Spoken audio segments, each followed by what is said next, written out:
Hello dear students, मैं अजय चौरसिया आपका अपने YouTube channel maths by Ajay Chaurasia classes में स्वागत करता हूं।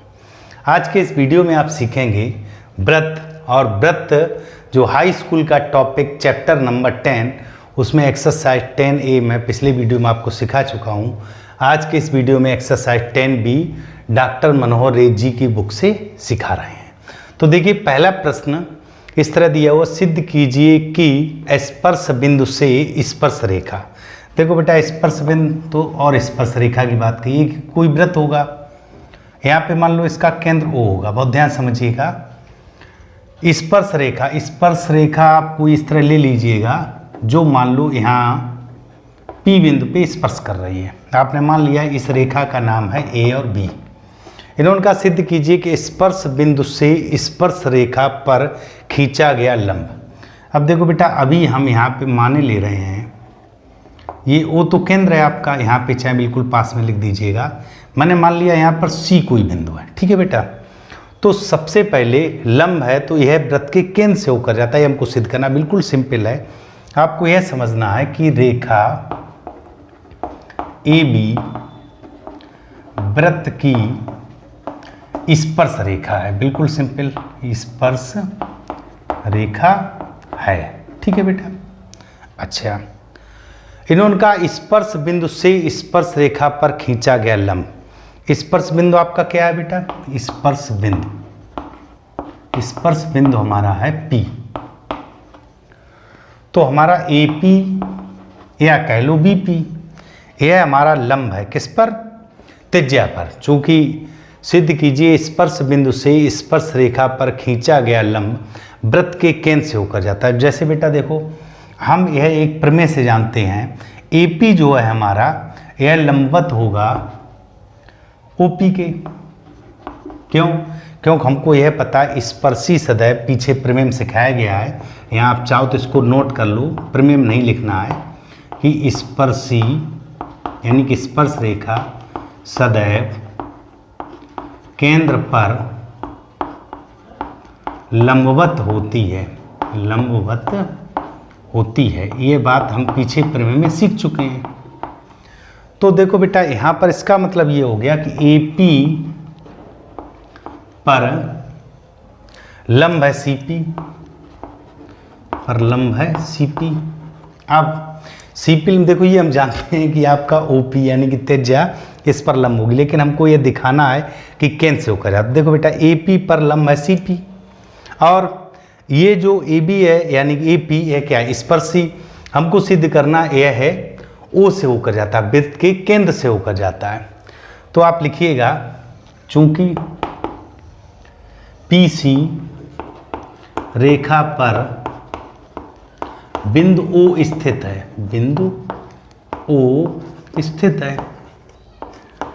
बिंदु हमारा किस पर स्थित है? PC रेखा पर। अतः स्पर्शी, या यूं कह लो, जो इन्होंने कहा है कि स्पर्शी पर खींचा गया लंब, या स्पर्श रेखा पर, स्पर्शी या स्पर्श रेखा खींचा गया लंब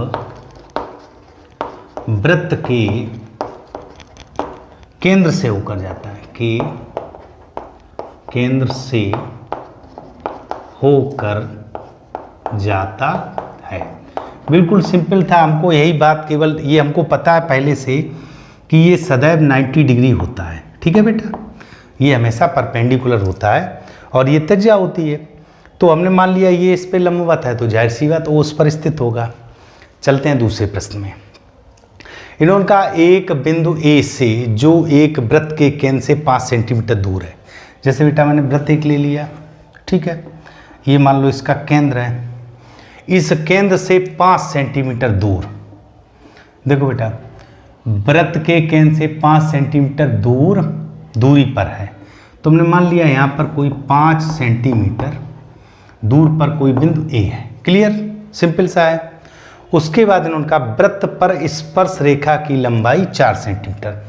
स्पर्श रेखा चाहे ऊपर से बना दो चाहे नीचे से बना दो। जैसे बेटा ये मैंने एक स्पर्श रेखा बनाई, बहुत ध्यान समझिएगा, ये स्पर्श रेखा बनाई, इसकी लंबाई दी हुई 4 सेंटीमीटर। तो देखो बेटा, अभी हमको पीछे से पता है स्पर्शी सदैव केंद्र पर 90 अंश का कोण बनाती थी, ये आपका 90 डिग्री हो गया।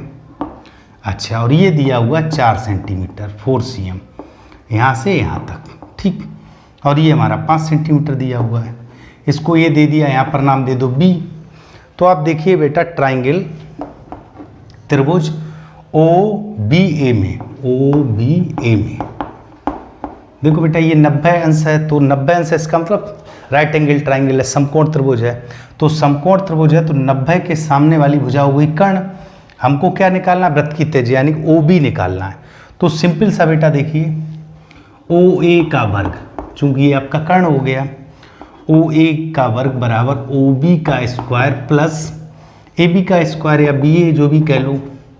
तो OA हमारा है 5, तो 5 का स्क्वायर, OB हमको ज्ञात करना है OB स्क्वायर, और AB हमारा 4 का स्क्वायर। तो देखिए 5 का स्क्वायर 25 हो गया, 4 का स्क्वायर 16 हो गया, इधर आएगा माइनस, तो OB स्क्वायर। सिंपल सा OB स्क्वायर बराबर आपका आ गया 9, 25 में से 16 गए तो आपका 9 बच गया। अब ध्यान दीजिएगा OB = √9, अर्थात वैसे तो प्लस माइनस 3 लिखते हैं, लेकिन चूंकि दूरी है तो हम माइनस नहीं लिखेंगे, तो OB 3, तो आप लिखोगे अर्थात वृत्त की त्रिज्या जिसको आपने OB माना है बराबर 3 सेंटीमीटर। बिल्कुल सिंपल है, उम्मीद करता हूँ आपको बहुत अच्छे समझ में आया हो। यहाँ पे मैंने पाइथागोरस प्रमेय का यूज किया है, नोट करिएगा। चलते बेटा अगले प्रश्न पर। इन्होंने तीसरे क्वेश्चन कहा गया, सिद्ध कीजिए कि किसी वृत्त के किसी व्यास के सिरों पर खींची गई स्पर्श रेखा। तो देखो बेटा सबसे पहले हम वृत्त बना लेते हैं, ये मैंने वृत्त बना लिया, ठीक। ये इसका केंद्र रहा होगा। अब इसका व्यास, चाहे आप ये व्यास ले लो, व्यास क्या होता है, वह जीवा जो वृत्त के केंद्र से होकर जाए, ठीक है। तो ये मान लिया O। इन्होंने कहा सिद्ध कीजिए किसी वृत्त के किसी व्यास, ये व्यास ले लो, चाहे ऐसा ले लो, कैसा भी व्यास ले लो, के सिरों, अब इसके सिरे ये हैं, एक ये सिरा है, एक ये सिरा है, इसको नाम दे दो A, इसको नाम दे दो B, ठीक है बेटा। इन्होंने कहा के सिरों पर खींची गई स्पर्श रेखाएं समांतर होती, तो ये स्पर्श रेखा, एक ये स्पर्श रेखा हो गई, एक ये स्पर्श रेखा हो गई। इसको जैसे मान ले दो AB, यहाँ पे जैसे CD दे दो, यहाँ पे EF दे दो, बहुत ध्यान समझिएगा बेटा। अब हमको ये सिद्ध करना है कि यह जो है दोनों रेखाएं, इसको CD मान लो, EF मान लो, हमको सिद्ध क्या करना है कि यह दोनों रेखाएं समांतर हैं। तो सिंपल बेटा, हमें ये मालूम है स्पर्शी जो है केंद्र पे 90 अंश का कोण बनाती है, ठीक है बेटा। तो देखो यहाँ पर आप लिखोगे कोण OAC, कोण OAC बराबर 90 अंश, बहुत ध्यान समझिएगा, OAC 90 अंश, और OAD नीचे लिखे दे रहे, OAD बराबर 90 अंश। सिंपल इधर देखो बेटा OBE ये भी 90 अंश, और OBF कोण OBF ये भी 90 अंश, ठीक है। अब यहाँ ध्यान दीजिएगा ये कोण 90 है तो ये भी कोण 90 है, तो आप लिखोगे कोण CAO या OAC, यहाँ पे लिखे दे रहे चूंकि कोण OAC ये भी 90 है, तो ये भी बेटा 90 है, बराबर OBF बहुत ध्यान समझिएगा, चूंकि दोनों 90 है, पर हमको एकांतर कोण लिखना। देखो बेटा OAC बराबर OBF तथा इधर वाला लिखेंगे OAD, कोण OAD बराबर OBE एकांतर कोण समान है। एकांतर कोण कैसे हैं बेटा, समान हैं, ठीक है। अतः जो हमारी रेखा CD है वह समांतर होगी EF के, बिल्कुल सिंपल है।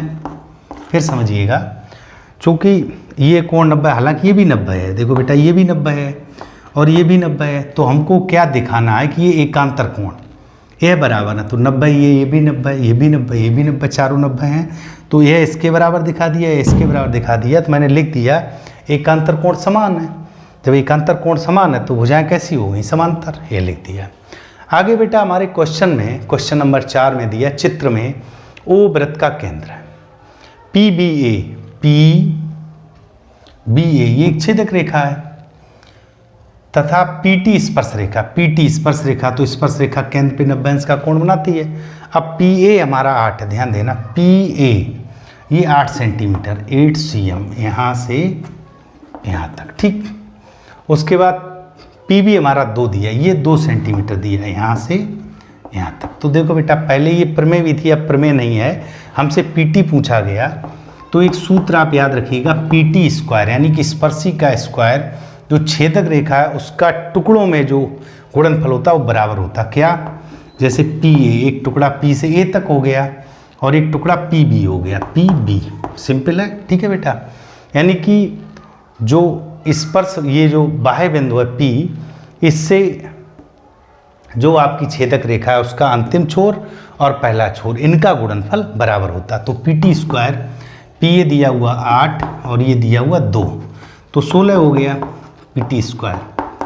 तो आपका PT बराबर हो गया √16 अर्थात 4 सेंटीमीटर। बहुत सिंपल है, आसानी से समझ में आ रहा होगा, नोट करिएगा। हाँ तो डियर स्टूडेंट चलते हैं अगले प्रश्न पर, क्वेश्चन नंबर 5। यहाँ पर दिया हुआ दिए चित्र में x by x dash by dash, देखो बेटा x बाई और x dash by dash O केंद्र वाले किसी वृत्त, केंद्र O है, इस वृत्त की 2 समांतर, तो ये रेखा और ये रेखा आपस में समांतर है। यानी हमारे सवाल में दिया है कि x by parallel x dash by dash, ध्यान से समझिएगा। उसके बाद इन्होंने कहा है और स्पर्श बिंदु C है, इनका स्पर्श बिंदु C, तो एक इस तरह का ले लिया जो स्पर्श बिंदु C है, स्पर्श रेखा AB पर क्या दिया है? स्पर्श बिंदु C स्पर्श रेखा AB पर। तो ध्यान दीजिएगा, एक ये स्पर्शी हो गई और एक ये स्पर्शी हो गई, ठीक है। किताब में चित्र में ये थोड़ा तिरछा दिया हो तो ध्यान रखिएगा, स्पर्शी सदैव केंद्र पर 90 अंश का कोण आती है। हम इसको भी मिला दें, और इसको किताब में थोड़ा तिरछा दिया हुआ है, तो चूंकि स्पर्शी 90 अंश कोण आती तो हम सीधा मिला के दो त्रिभुजों का सर्वांग समता नियम लगा के आसानी से सिद्ध कर सकते हैं। ये मैंने OC मिला दिया। आप समझिएगा, इन्होंने का AB एक्स वाई को A तथा x डैश बाई, देखो बेटा x बाई को A पर ये देखो काट रही है और x डैश बाई डैश को B पर। अब हमको सिद्ध ये करना है कि ये जो कोण है AOB यानी ये कोण हमको 90 अंश सिद्ध करना। तो सिंपल सा पहले बेटा हम बात करते हैं त्रिभुज, इन दोनों में देखो बेटा ये त्रिभुज और ये त्रिभुज, ऐसे लिखते हैं सिंपल सा, त्रिभुज OPA तथा देखो बेटा OPA तथा OCA में, त्रिभुज OCA, ठीक, ध्यान दीजिएगा। देखो बेटा OC बराबर OP, क्योंकि ये दोनों त्रिज्याएं हैं, और ध्यान समझिएगा ये दोनों ही वृत्त की त्रिज्याएं हैं, देखो OC और OP। उसके बाद बात करते हैं ये कोण और ये कोण, चूंकि स्पर्शी सदैव 90 अंश का कोण बनाती तो आप कोण लिखोगे OPA बराबर OCA, दोनों 90 अंश हैं तो चाहो तो बराबर 90 अंश मेंशन कर दो, ठीक बेटा। अब OA बराबर OA, ये कैसी भुजा? उभयनिष्ठ। OA बराबर OA, इसको लिख दीजिएगा उभयनिष्ठ। जब उभयनिष्ठ भुजा हो गई, ध्यान दीजिएगा, तो यहाँ पर देखो बेटा भुजा कोण भुजा नियम से, तो आप लिख सकते हो साइड एंगल साइड नियम से। इस नियम से दोनों त्रिभुज OPA सर्वांगसम हो गया त्रिभुज OCA के, तो सर्वांगसम हो गए। अब सर्वांगसम हो गए इसका मतलब इनका यह कोण, अतः कोण जो आपका है POA बराबर, ध्यान देना, POA बराबर AOC, AOC, ये दोनों कोण बराबर आ गए। अब हम बात करते हैं नीचे त्रिभुज में। देखो बेटा इस त्रिभुज में त्रिभुज OQB, त्रिभुज OQB तथा त्रिभुज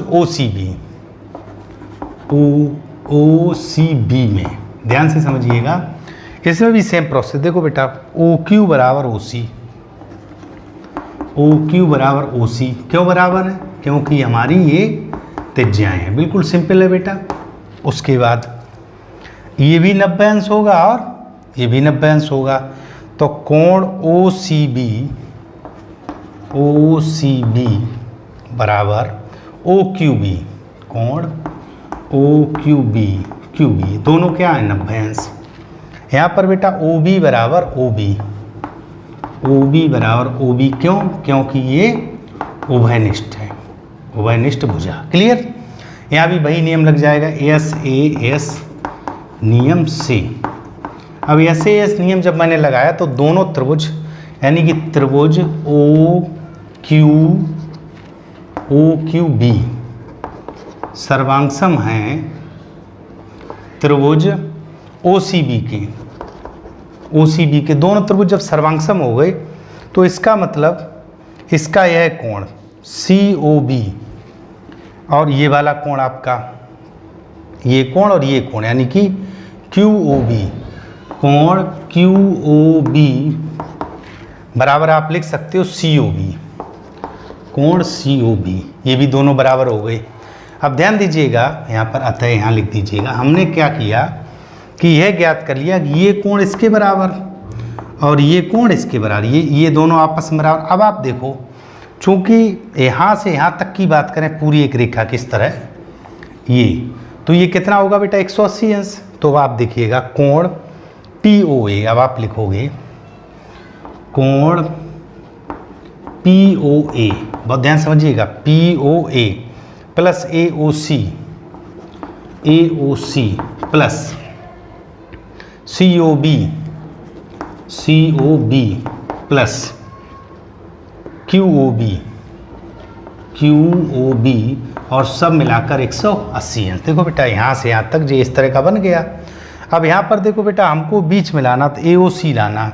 अब AOC ये है और देखो POA हमारा AOC के बराबर है, तो यहाँ हम AOC लिख सकते हैं, AOC और प्लस AOC, बहुत ध्यान समझिएगा, प्लस COB हमको लाना, COB QOB के बराबर अभी मैंने निकाला, तो यहाँ देखो बेटा COB और प्लस इसको भी COB लिख सकते हैं बराबर 180 अंश।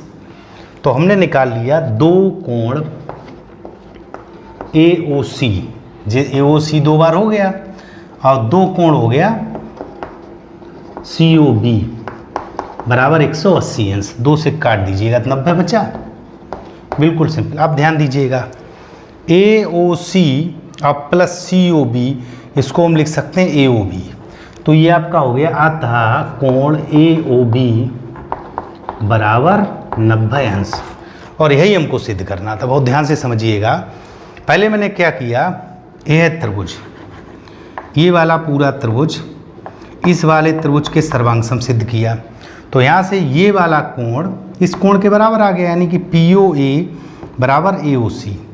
उसके बाद मैंने ये वाला त्रिभुज और ये वाला त्रिभुज ये सर्वांगसम सिद्ध किया, तो इसका ये कोण QOB हमारा COB के बराबर आ गया। आप सब मिलकर 180 अंश है, ये धन ये धन ये धन ये 180 अंश।